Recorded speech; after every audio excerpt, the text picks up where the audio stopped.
मला आम्हाला एक तक्रार आली तुमच्याकडनं, तुम्ही मराठीमध्ये पक्क बिल देत नाही का? असं का?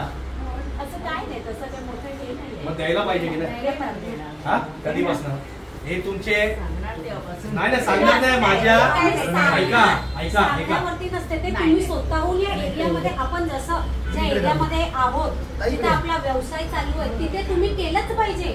हे आम्हाला सांगण्याची की आमच्याकडे ऑब्जेक्शन येणार आणि मगच आम्ही करणार. बिल बुक असं नसलं पाहिजे.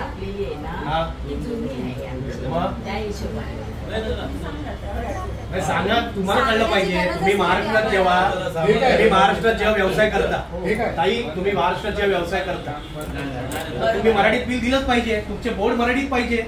तुम्ही गुजरातीत लावा, ऐका, तुम्ही गुजरातीत लावा, इंग्लिश मध्ये लावा, पारसी मध्ये लावा, कुठल्याही भाषेत लावा, भाषेवर ऑब्जेक्शन पण तुम्ही मराठीत पण लावले पाहिजेत ना बोर्ड. कधी बदल होईल?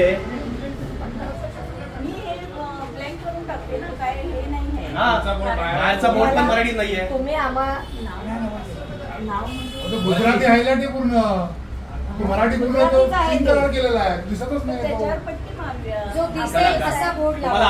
आता आम्ही तुम्हाला आहे ना त्या बाबतीत सांगायला आलेलो आहे की तुमचं मराठी बिल बुक पाहिजे आम्हाला. ते किती दिवसात तुम्ही करू शकाल ते आम्हाला सांगा. आम्ही छापायला हा, मग छापायला किती दिवसात लागेल? किती वेळ लागेल? 8 दिवस, 15 दिवस, किती दिवस?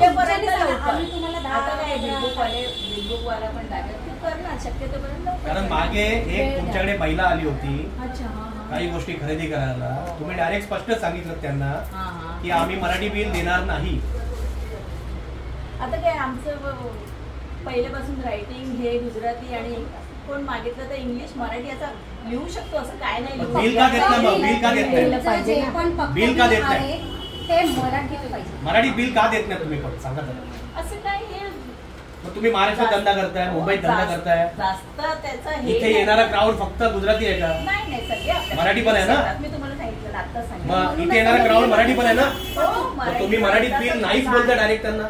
दुकानात आल्यावर मी तुम्हाला हे बघता क्षणी मी आपली नाव वाचते, मला वाचता येईना, तर तुम्ही काय बोलताय?